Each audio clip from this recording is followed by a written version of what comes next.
শুভ সকাল। আমার ফেসবুক, ইউটিউবের সমস্ত ভাই দাদাদের জানাই শুভ রাখি পূর্ণিমার অনেক অনেক শুভেচ্ছা ও ভালোবাসা। তো আজকে শনিবার, আকাশের অবস্থা খুবই খারাপ। কদিন থেকে এত বৃষ্টি, রৌদ্র ওঠার নামই নেই। তো সকাল সকাল আজকে আগে ডিম টোস্ট বানিয়ে নিচ্ছি, কারণ কদিন থেকে শরীরের অবস্থা খুব খারাপ। তার মধ্যে আগের দিন প্রচণ্ড জ্বর ছিল। তো জ্বর হলে তো বুঝতেই পারছো, কিছু খেতে ইচ্ছে করে না। এর জন্য ভাবলাম আজকে ডিম টোস্ট বানিয়ে খাই, পরে ভাতটা রান্না করব। এদিকে আমার কিন্তু ডিম টোস্ট বানানো হয়ে গেছে, আর এখানে সোনু আর সোনুর বাবা বসে আছে। মানে আমাদের সকালের ব্রেকফাস্ট হচ্ছে ডিম টোস্ট। আমি বলি ডিম টোস্ট, অনেকে বলে কি স্যান্ডউইচ। আর এই যে সোনুর কি শান দিয়ে খাচ্ছে, দারুণ টেস্টি। সোনু খাও, এসি না করে বলো, খাওয়াই নাই কি আর বলবো কেমন। এক প্লেট তুমি খাইতে পারবা? হ্যাঁ খাইতে পারবা এটা? ওই দেখো এক প্লেটটা খাইতে পারবে, ভাত দিলে পারবে না, এটা পারবে। এটা হচ্ছে স্পেশাল, দারুণ করে বানাইছি এটা।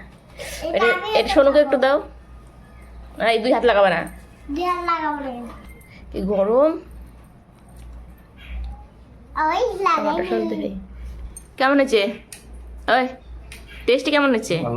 ভালো। শোনো, ও তুমি তো খাবি না, তাড়াতাড়ি খাও, তারপরে বলবা কেমন হয়েছে।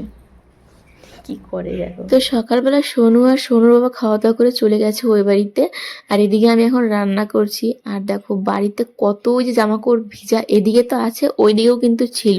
তো রান্না করতে করতে দেখি হঠাৎ করে একটু রোদ্র উঠেছে। ব্যাস এই দেখলাম রোদ্র উঠেছে, এক ফোটার সময় নষ্ট না করে তাড়াতাড়ি চলে এলাম জামা কাপড় মেলে দিতে। আর এই যে দেখতে পাচ্ছ, এগুলো সমস্ত কিন্তু সোনুর জামা কাপড়। তাহলে ভাবো কি পরিমাণে বৃষ্টি হচ্ছে আমাদের এখানে।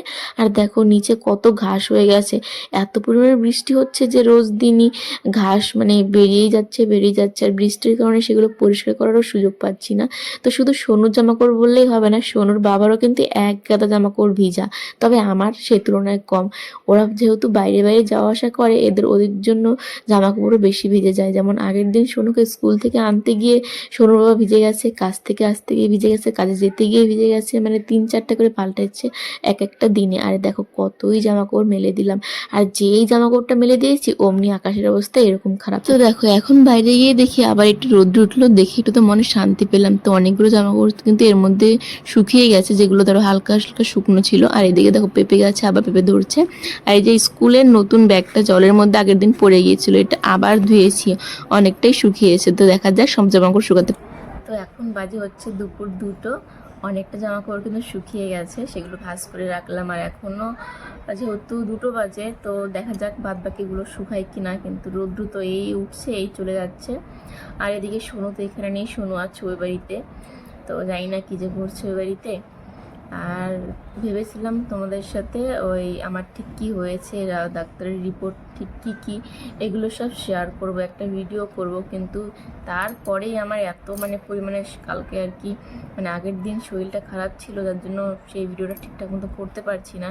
কারণ সেখানে অনেক কিছু বলার আছে, কি বলবো, তোমরাও শুনে হয়তো অবাকই হয়ে যাবে যে ডাক্তার কি বলবো, টেস্ট এগুলো কি বলবো। আর বিশেষ করে ডাক্তারের উপর থেকে ভরসা উঠে যাওয়ার মতো একটা ব্যাপার এই আর কি।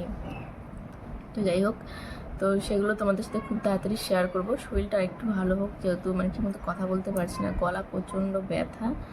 তো খুব তাড়াতাড়ি জানাবো তোমাদেরকে, এই আর কি। তো চলো আজকের মতো ওই ব্লগটা এ পর্যন্ত রাখছি, দেখাবো নতুন একটি ব্লগে। টাটা।